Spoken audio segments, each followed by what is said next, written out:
Bismillahirrahmanirrahim. Assalamualaikum warahmatullahi wabarakatuh. Alhamdulillahirabbil alamin.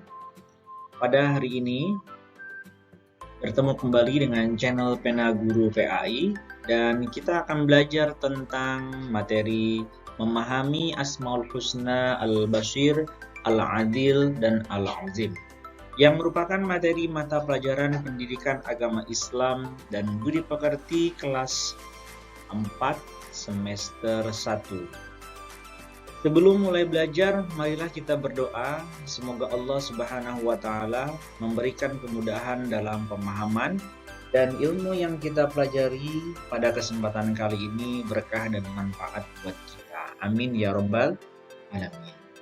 Mari kita tundukkan kepala kita dan angkat kedua tangan kita. Bismillahirrahmanirrahim. Raditu billahi robba wa bil islami dina wa bi muhammadin nabiyya wa rasula rabbi zidni ilman warzuqni fahman. Anak-anak sekalian, tujuan kita mempelajari Asmaul Husna Al-Bashir, Al-Adil dan Al-Azim, tujuannya adalah agar kita lebih memahami tentang Asmaul Husna Allah Subhanahu wa taala dan dapat mengambil pelajaran dari Asmaul Husna Al-Bashir, Al-Azim dan juga Al-Adil. Semoga setelah belajar hari ini kalian paham ya apa arti Al-Bashir, Al-Adil dan Al-Azim serta pelajaran yang bisa kita ambil dari ketiganya. Sebelum kita membahas Al-Bashir, Al-Adil dan Al-Azim, mari kita mengulas kembali tentang Asmaul Husna. Dalil naqli tentang Asmaul Husna terdapat di dalam surah Al-A'raf ayat 180. A'udzu billahi minasyaitonir rajim. Bismillahirrahmanirrahim. Walillahil asmaul husna fad'uuhu biha. Wadarul ladzina yulhiduna fi asma'ih sayuzawna ma kanu ya'malun.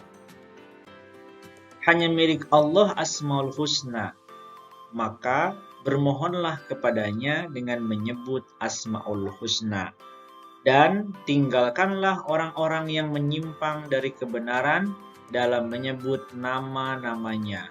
Kelak mereka akan mendapat balasan terhadap apa yang telah mereka kerjakan. Ayat ini menegaskan Allah memang memiliki Asmaul Husna. Kemudian Allah memerintahkan kita, mengajarkan kita agar menyebut Asmaul Husna dalam setiap doa kita. Kemudian kita dilarang untuk menyebutkan nama-nama Asmaul Husna dengan menyimpang atau mempermainkan nama-nama Allah dalam Asmaul Husna. Karena Allah sudah mengancam akan memberikan balasan yang setimpal dengan apa yang mereka lakukan. Asmaul Husna yang berasal dari bahasa adalah kumpulan nama-nama Allah yang baik dan indah. Asmaul Husna berjumlah 99. Asmaul Husna mutlak milik Allah. Makhluk tidak boleh menggunakannya. Ya. Malaikat, manusia, apalagi setan dan jin tidak boleh menggunakan Asmaul Husna. Rasulullah Shallallahu Alaihi Wasallam dalam hadisnya mengajarkan kita jika ingin menggunakan Asmaul Husna maka didahului dengan kata Abdun yang berarti hamba. Jadi Abdurrahman, Abdurrahim, Abdul Qahar, Abdul Ghafur, Abdul Aziz. Ya, Abdul Ghafur berarti maknanya hamba dari Zat yang Maha Pengampun. Yaitu adalah cara bagaimana seandainya kita ingin menggunakan Asmaul Husna untuk anak-anak kita misalnya. Selanjutnya Asmaul Husna semuanya diambil dari ayat-ayat Al-Quran. Allah memerintahkan kita agar membaca Asmaul Husna ketika berdoa sesuai dengan permintaan kita. Contohnya kita mohon keselamatan, maka ucapkan ya salam. Kita memohon ampunan, kita ucapkan ya Ghafur, ya Ghaffar. Kita menginginkan kesembuhan, ucapkan ya Syafi'. Kita ingin hidup kita penuh dengan kedamaian, kenyamanan, ya ketenangan, ucapkan ya Rahman, ya Rahim, dan selanjutnya. Maka dari itu Asmaul Husna yang 99 sebaiknya kita hafal dan kita paham artinya sehingga kita bisa mengucapkan dengan tepat setiap doa yang kita panjatkan kepada Allah Subhanahu wa Ta'ala. Asmaul Husna yang pertama yang akan kita pelajari adalah Al-Basir. Dalil naklinya adalah A'udzubillahi minasyaitonirrajim. Bismillahirrahmanirrahim. Innallaha ya'lamu ghaibas samawati wal ard wallahu basirun bima ta'malun. Sungguh Allah mengetahui apa yang gaib di langit dan di bumi, dan Allah Maha melihat apa yang kamu kerjakan. Quran Surah Al-Hujurat ayat 18. Al-Basir artinya maha melihat. Allah Subhanahu wa Ta'ala menyaksikan segala sesuatu yang terjadi di alam semesta, baik yang di alam nyata, ya, seperti sekarang kita di bumi, maupun yang ada di alam gaib. Entah itu di alam malaikat, entah itu di alam jin, entah itu di alam iblis, setan, Allah mengetahuinya dengan jelas. Allah tidak melihat dengan mata kita, namun melihat dengan penglihatannya. Jadi anak-anak sekalian, jangan membayangkan Allah memiliki dua mata seperti kita. Wallahu a'lam bishawab. Yang pasti, Allah melihat dengan penglihatannya. Allah bersama kita di mana saja dan melihat apa yang kita kerjakan. Ini sebagaimana sabdanya di dalam Quran Surah Al-Hadid ayat 4. Kemudian Allah melalui malaikatnya Raqib dan Atid mencatat setiap amalan yang kita kerjakan, yang baik maupun yang buruk. Pesan pokok Asmaul Husna Al-Basir, mari kita hindari perbuatan keji dan mungkar. Keji artinya adalah perbuatan buruk yang menyakiti diri sendiri, sedangkan mungkar adalah perbuatan buruk yang menyakiti orang lain. Nah, mari kita hindari perbuatan keji dan mungkar. Karena apa? Karena Allah Subhanahu wa Ta'ala selalu melihat apa yang kita kerjakan.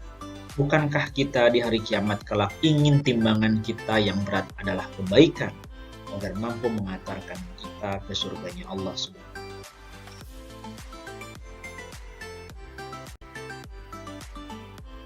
Asmaul Husna yang kedua yang kita pelajari adalah Al-Adil.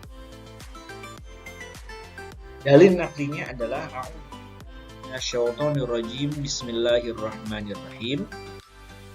Wa tammat kalimatu rabbika sidqan wa 'adlan. La mubaddila li kalimati wa huwas samiul alim. Dan telah sempurna firman Tuhanmu dengan benar dan adil. Tidak ada yang dapat mengubah firman-Nya, dan Dia Maha mendengar lagi Maha mengetahui. Al-Adil artinya Maha Adil. Keadilan Allah bersifat mutlak, tidak dipengaruhi oleh apa dan siapapun. Maka dalam doa kita selalu memohon ridha Allah. Karena ketika Allah ridho dengan kita, ya, meskipun mungkin dosa kita banyak, kebaikan kita sedikit, ketika Allah ridho kepada kita, insya Allah Allah akan memasukkan kita ke tempat yang indah, yaitu surganya Allah Subhanahu wa Ta'ala. Kemudian keadilan Allah itu didasari oleh pengetahuannya yang luas. Allah adil dengan memberi balasan kepada setiap kebaikan maupun keburukan yang dilakukan manusia. Ya, sekecil apapun kebaikan dan keburukan dicatat dengan teliti oleh Allah Subhanahu wa Ta'ala. Salah satu bentuk keadilan Allah adalah menetapkan hamba yang paling mulia di sisinya adalah yang paling bertakwa. Kenapa Bapak sebut itu adalah bentuk keadilan? Karena ketakwaan dapat diraih oleh siapapun, baik oleh si kaya, baik oleh si miskin, si pintar maupun yang bodoh. Karena ketakwaan itu tidak membutuhkan materi. Ya, coba bayangkan jika Allah Subhanahu wa Ta'ala menetapkan orang yang paling mulia di sisinya adalah orang yang paling kaya, maka kasihan yang miskin, orang-orang fakir miskin, orang duafa. Tapi dalam hal ini Allah menetapkan ya orang yang paling bertakwa adalah orang yang paling mulia di sisinya. Dan siapapun kita dengan segala kondisinya mampu meraih ketakwaan tanpa membutuhkan apapun. Hanya ketekunan, ketulusan, kemudian keridhaan untuk beribadah kepada Allah Subhanahu wa Ta'ala. Pesan pokok Asmaul Husna Al-Adil, Allah merupakan hakim yang adil dan maha bijaksana. Ya, jadi jangan khawatir. Mungkin ada manusia yang tidak mendapatkan keadilan di dunia, tapi yakinlah kita pasti akan mendapatkan keadilan dan kebijaksanaan di akhirat. Karena Allah adalah Tuhan yang maha adil, maka tugas kita hanya patuh dan tunduk kepada perintah dan menjauhi larangannya.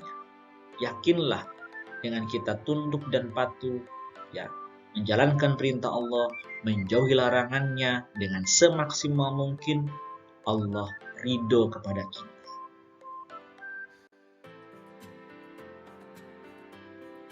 Asmaul Husna yang ketiga yaitu Al-Azim. Dalil naklinya ada di dalam surah Ali Imran ayat 2. A'udzubillahi minasyaitonirrajim. Bismillahirrahmanirrahim. Lahu ma fis samawati wa ma fil ard wa huwal aliyyul adzim. Miliknya lah apa yang ada di langit dan apa yang ada di bumi, dan dialah yang maha agung dan maha besar. Al-Azim artinya maha agung. Keagungan Allah tidak ada yang menandingi. Jadi tidak ada makhluk yang lebih agung dari Allah Subhanahu wa Ta'ala. Semua makhluk memiliki kelemahan. Semua makhluk memiliki kekurangan. Allah lah yang maha agung. Allah Subhanahu wa Ta'ala berfirman dalam hadis qudsi yang sangat terkenal bahwa keagungan adalah pakaiannya dan Allah murka jika ada yang memakainya. Artinya adalah tidak ada makhluk yang pantas untuk merasa dirinya paling hebat, merasa dirinya paling agung, merasa dirinya paling mulia. Karena yang pantas merasa agung hanya Allah. Maka ketika ada makhluk, siapapun itu, iblis, setan, malaikat, apalagi manusia, bersifat ya merasa dirinya paling hebat, Allah murka kepadanya. Ya, maka anak-anak ini tolong diperhatikan ya. Kemudian yang keempat, alam semesta dan seluruh makhluk di dalamnya tunduk kepada Allah Subhanahu wa Ta'ala. Lihatlah matahari yang begitu besar, panasnya diperkirakan 25 juta derajat Celcius. Ia bergerak dengan tertib, ya, terbit dari timur, terbenam di barat, terbit selalu tepat waktu, terbenam selalu tepat waktu. Seluruh planet berputar di orbitnya dengan tertib, tidak ada yang keluar jalur. Itu semua karena apa? Mereka tunduk kepada Allah Subhanahu wa Ta'ala yang Maha Agung. Allah banyak menegaskan tentang kekuasaannya di dalam Al-Quran, bahwa semua makhluk yang ada di alam semesta ini bertasbih kepadanya. Ini terdapat di dalam surah Al-Hasyr ayat 20. Apa pesan pokoknya anak-anak setelah kita mempelajari Al-Azim ini? Allah adalah zat yang maha agung. Manusia sebagai makhluk yang lemah, ya, tidak pantas untuk bersikap sombong dan merasa mulia. Maka marilah kita semua menjadi hamba yang rendah hati. Demikianlah pembelajaran hari ini anak-anak sekalian. Semoga kalian dapat memahaminya dengan baik. kemudian apa yang Bapak sampaikan bermanfaat, serta dapat membantu kita menjadi pribadi yang tunduk dan patuh kepada Allah Subhanahu wa Ta'ala dengan kepatuhan yang ikhlas, hanya mengharapkan ridha Allah Subhanahu wa Ta'ala, Zat yang Maha Agung, Sang Pencipta dan Penguasa alam semesta raya. Mari kita tutup perjumpaan ini dengan membaca doa penutup majelis. Sampai jumpa di video berikutnya. Subhanakallahumma wa bihamdika asyhadu an la ilaha illa anta astaghfiruka wa atubu ilaik. Terima kasih. Wassalamualaikum warahmatullahi wabarakatuh.